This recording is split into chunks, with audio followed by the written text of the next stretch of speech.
Olá! Vamos falar hoje sobre uma decisão judicial super importante do Superior Tribunal de Justiça, o STJ. É uma decisão que mexe com uma das áreas mais estratégicas do Brasil, lá no coração da Amazônia. E tudo começou com uma pergunta, no mínimo, curiosa. Pois é, a questão central é essa, e parece até um paradoxo.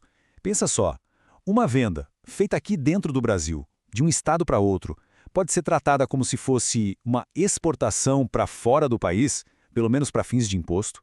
É estranho, né? A primeira resposta que vem à cabeça é não. Claro que não.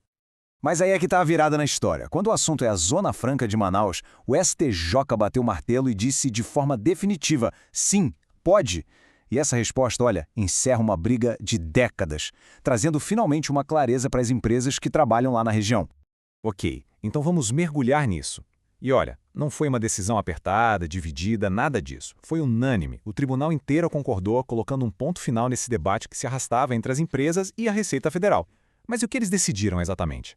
Tá aí o texto oficial, a chamada tese firmada, a clareza que é tudo. Basicamente, PIS e COFINS não podem ser cobrados sobre a receita de venda de produtos e, importante, de serviços lá dentro da Zona Franca.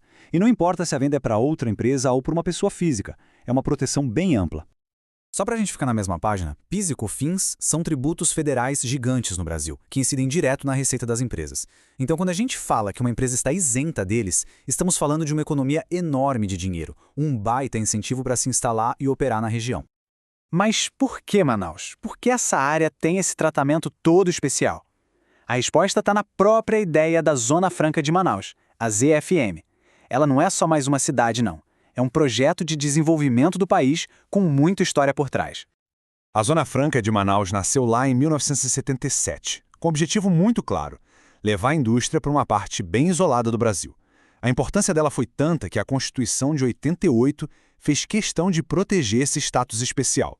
Então, essa decisão do STJ agora, em 2024, não está criando nada do zero. Na verdade, ela está reafirmando o espírito daquela lei antiga, mas trazendo ela para o mundo de hoje.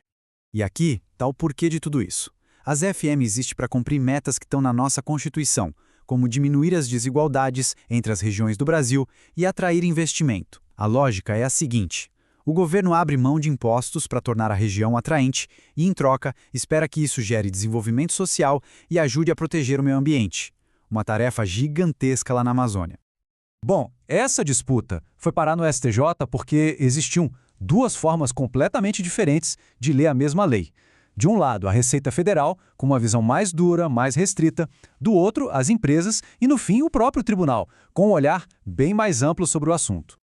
Este quadro resume bem o cabo de guerra. A Receita dizia: isenção de imposto tem que ser lida ao pé da letra. A lei falava de indústria, então o benefício é só para a indústria. Serviços, venda para consumidor final, não está no script. Só que o tribunal olhou para o propósito, para o objetivo maior da Zona Franca. E o argumento matador estava numa frase da lei original, que diz que a venda para Manaus equivale a uma exportação para todos os efeitos fiscais. O STJ basicamente disse: olha, se a lei fala todos, são todos os efeitos. Uma leitura mais fechada ia, na prática, esvaziar o incentivo.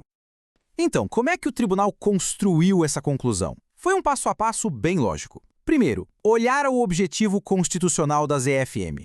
Segundo, leram a lei, que é clara ao equiparar a venda para Manaus a uma exportação. Terceiro, aplicaram o princípio da isonomia, o da igualdade. Pensa bem, se exportar para outro país não paga PIS/COFINS, e a lei diz que vender para a ZFM é a mesma coisa que exportar, então também não pode pagar, certo? Cobrar seria quebrar a lógica da própria lei. E por último, eles conectaram tudo isso com as regras do PIS/COFINS que já existem e que isentam as exportações. Foi um raciocínio direto, sem rodeios. Beleza, entendemos o como eles decidiram. Mas e agora? Qual é o impacto real disso? O que muda de verdade para as empresas, para a economia da região e, no fim das contas, para o futuro da Amazônia? E esse número aqui é talvez o mais importante de todos. Tema 1239. Isso transforma a decisão num precedente vinculante. Traduzindo do juridiquês, fim de papo. A discussão acabou. A partir de agora, a Receita Federal e todos os juízes do Brasil precisam seguir essa regra. E para as empresas, isso significa segurança.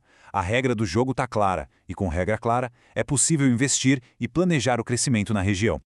No fundo, essa decisão protege um modelo de desenvolvimento industrial que foi pensado há mais de meio século. Então, a grande pergunta que fica no ar é: para proteger a Amazônia do século XXI, basta reforçar esse modelo antigo? Ou já passou da hora de criar incentivos para uma nova economia na região? Uma economia talvez mais verde e mais sustentável? Fica aí a reflexão. Obrigado pela companhia.